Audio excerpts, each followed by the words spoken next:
Speak to us, Lord. Speak to us in the waiting, the watching, the hoping, the longing, the sorrow, the sighing, the rejoicing. Speak to us by your word in these Advent days, and walk with us until the day of your coming. Amen. Our scripture lesson comes from the Gospel of Matthew, the very beginning of the Gospel of Matthew, verses 1 through 17. Let us listen for what the Spirit may be speaking to the church. An account of the genealogy of Jesus the Messiah, the son of David, the son of Abraham. Abraham was the father of Isaac, and Isaac the father of Jacob, and Jacob the father of Judah and his brother, and Judah the father of Perez and Zerah by Tamar, and Perez the father of Hezron, and Hezron the father of Aram, and Aram the father of Amminadab, and Amminadab the father of Nahshon, and Nahshon the father of Salmon, and Salmon the father of Boaz by Rahab, and Rahab the father of Obed by Ruth, and Obed the father of Jesse, and Jesse the father of King David. And David was the father of Solomon by the wife of Uriah, and Solomon the father of Rehoboam, and Rehoboam the father of Abijah. And Abijah was the father of Asaph, and Asaph the father of Jehoshaphat, Jehoshaphat the father of Joram, and Joram the father of Uzziah, and Uzziah the father of Jotham, and Jotham the father of Ahaz, Ahaz the father of Hezekiah, and Hezekiah the father of Manasseh, Manasseh the father of Amos, and Amos the father of Josiah, and Josiah the father of Jeconiah, and his brothers at the time of the deportation to Babylon.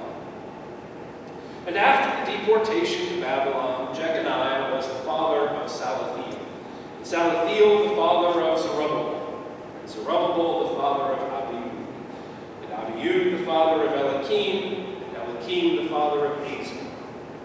And Azor was the father of Zadok, and Zadok the father of Achim, Achim the father of Eliud, and Eliud the father of Eleazar, and Eleazar the father of Mathan, Mathan the father of Jacob, Jacob the father of Joseph, the husband of Mary, of whom Jesus was born, who is called the Messiah.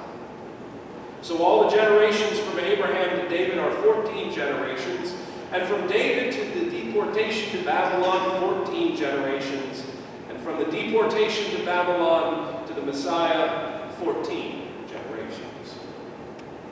This is the word of the Lord. Thanks be to God. If that's the first time you've ever heard the genealogy of Jesus read, don't be surprised. The first time I did it, I took a bold move and told the search committee that I was planning on 15, 16 years ago that was my scripture passage for my trial sermon for the search committee. It turns out the sermon worked out okay. The looks on their faces were somewhat like the looks on some of your faces who haven't heard me done that before, thinking, what on earth is he doing? But those who listened carefully might have noticed that there was a few names that traditionally are not listed on the father of, the father of, the father of. And those are the names we're going to spend some time on this morning. Former Father Raymond Brown, New Testament scholar, said that within his genealogy, all of the history of Israel, all the intention of God that is met in Jesus Christ in Advent is found here if we dig enough. The good news is I'm only going to focus on the 5 women who are listed. Because in their story, we find out an awful lot about the way that God is at work in the world. The thing I've come to learn is that genealogy is never a disinterested field. The official documents, the family stories, they're never without some editorial license. Maybe you have gotten mired down in genealogy. not get any further. But now with genetic testing, it has changed the way people do this work. It's also changed the way we have told those stories about ourselves, who we are. Oftentimes, we tell these stories to make ourselves look good.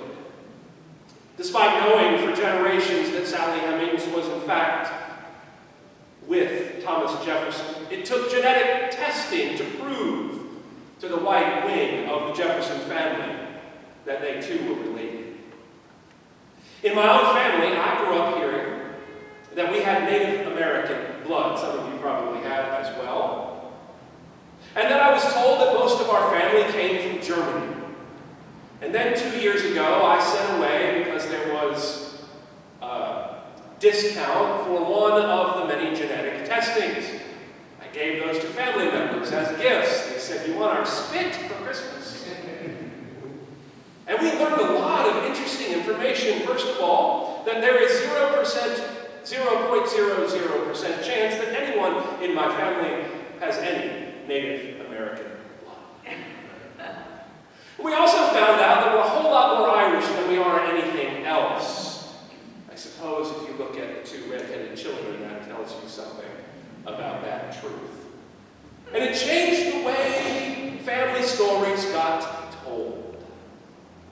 And this is how I know that genealogies, official or otherwise, always tell us more about the teller of the story, I think.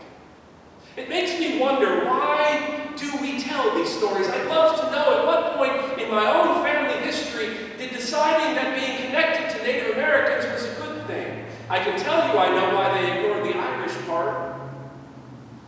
I'll give you a minute on that one. But somewhere along the line, these stories began to be passed down for some reason that I will never know. The history of most of our family turns out to be a little bit of a lie. Was it meant to cover up some sin? Or maybe a fear? Or maybe it was an attempt just to look better? One of those reasons or more are probably the case. So I want you to imagine for a minute, if you haven't started already, imagining your own family stories. What are the things that get told? What are the parts that you know that have been left out, that you will leave out in the telling? What are the parts you hope no one ever hears? I'm not going to ask you to share. There's no airing of dirty laundry today. That's with the exception of Jesus' family lineage. Because in the genealogy of Jesus, there are liars, there are murderers, there are thieves, adulterers, and scoundrels. And that is just King David. But there is more. More to the story of Jesus' lineage. And a lot of it gets left out. Except, unless we stop on those few names: Tamar, Rahab, Ruth, Uriah's wife. Yes, the names are the names of the women before we get to Mary. The question is, why were they included? Was it a nod to diversity? To make sure that the women got mentioned? Because if that was the case, they could have, I don't know, mentioned Sarah, Rebecca, Leah, the matriarchs of the family that often get left out in the genealogies, but we know they're there because they actually gave birth to the child. No, these names of these women are included because there's something in their story that we need to hear. For in these stories, we learn about Jesus, the one in whom we wait, isn't about to act in the ways that we expect. So let's turn to Tamar. Tamar is this tragic story that shows up in the book of Genesis. She marries into this family lineage, and then shortly thereafter her husband dies. In the tradition of Israel, if women lost the males in their family, they were left either to be a widow, dying on the street begging for change, or becoming a prostitute. So Israel created a system where women, as you remember in the Old Testament, biblical marriage, women were property.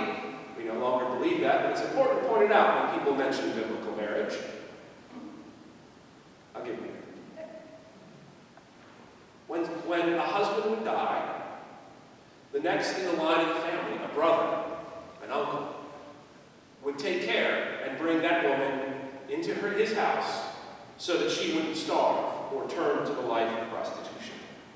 Same with Tamar's family. She marries the second brother, and lo and behold, shortly thereafter, he too dies because, well, apparently these two brothers weren't nice folk. The Bible tells us so. And so there is a third brother with whom she can go and live and become his wife, and the father, Judah, says, no. Believes her to be cursed. Because, of course, if anything goes wrong, it's got to be the woman's fault. With her very survival on the line, she decides to do something. And what she does is to dress as a prostitute, but never presents herself that way.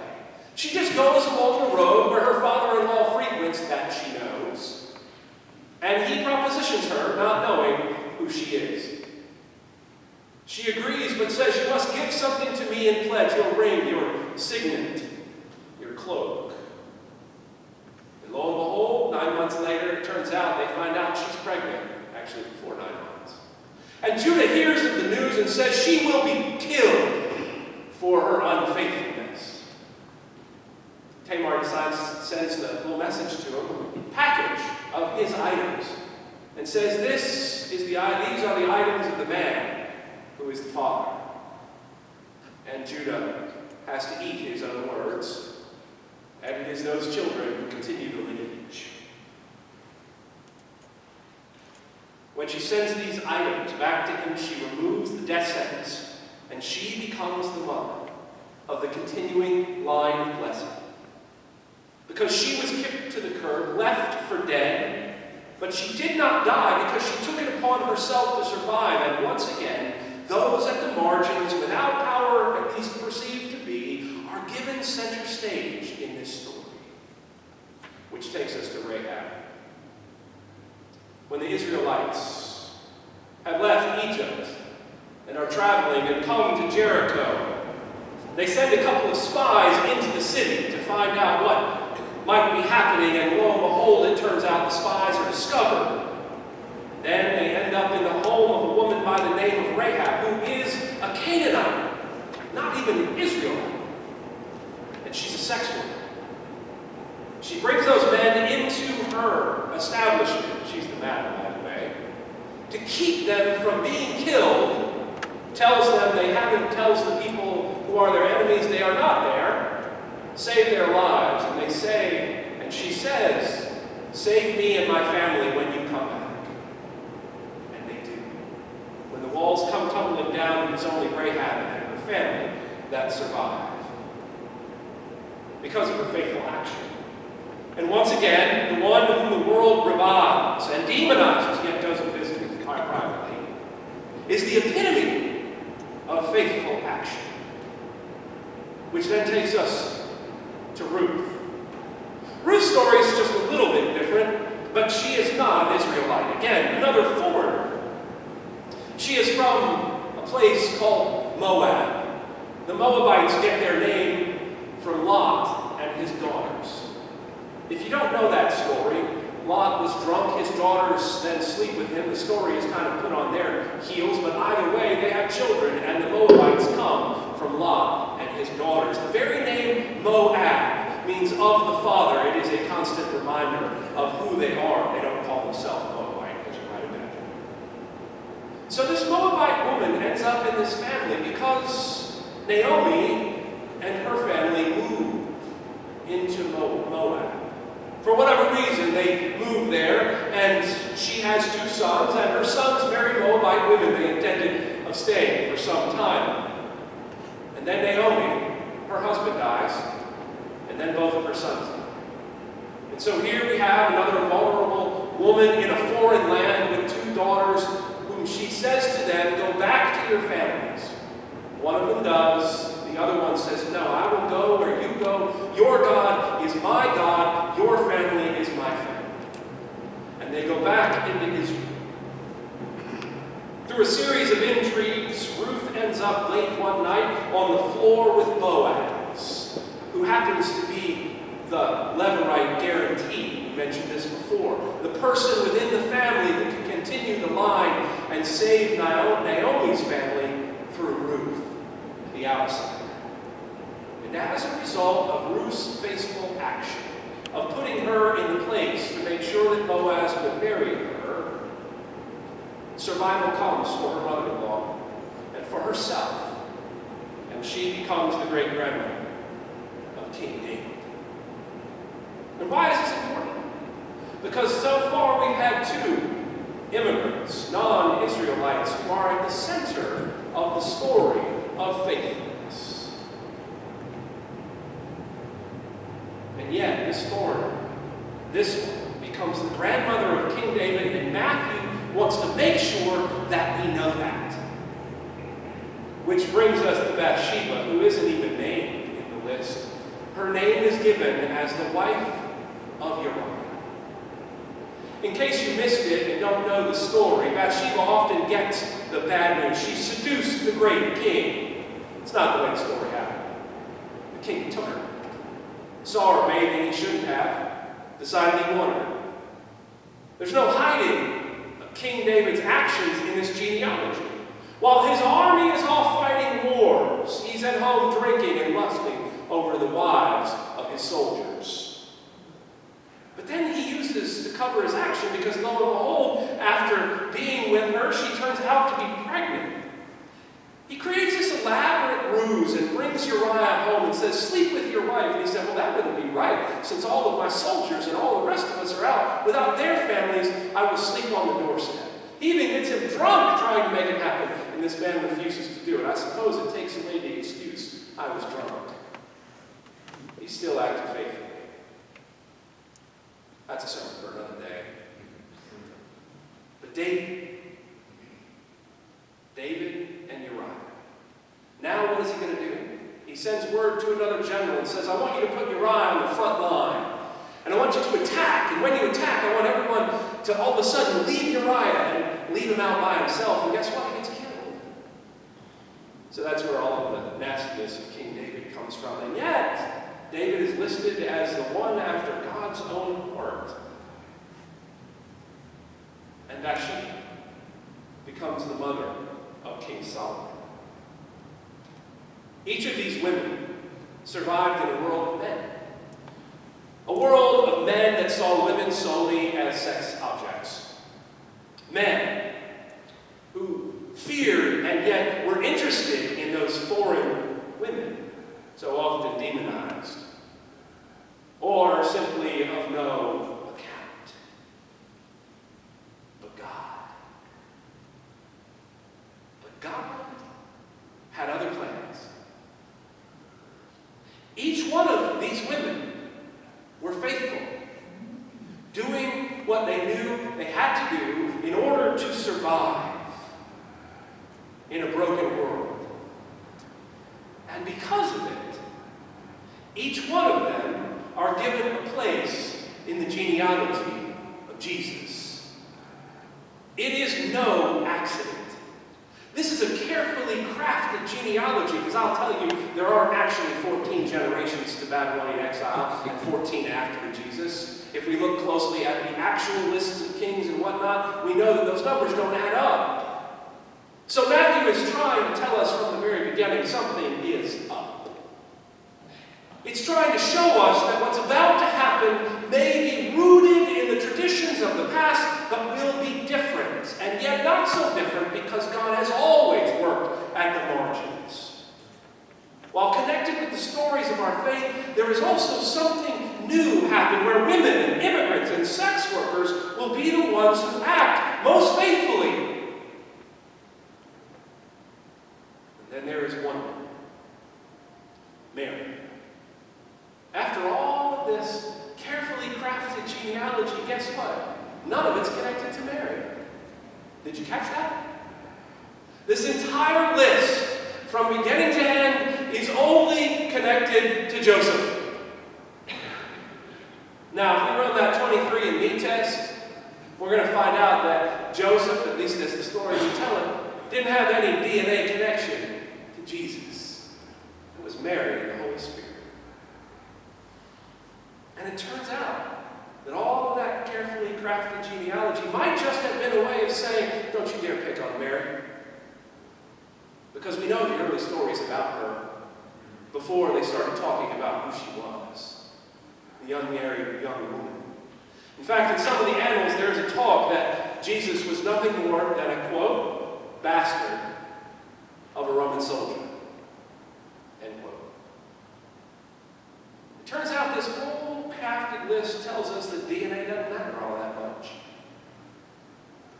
It turns out that nationality doesn't really matter all that much, that all the talk of purity or perfection or properness doesn't matter, or life circumstances, that the hope found in this genealogy that God has is that God, what it tells us is that God chooses people, men, women, who are willing to do whatever it takes to be faithful as they know how. To care for people, to share love, and to do so even if you're breaking with convention. So in some ways, as we begin this Advent journey, this journey of hope, where all sorts of stories get told in the public arena, through the church and through music, maybe it's time we think about the ways in which we tell our own stories about the faith.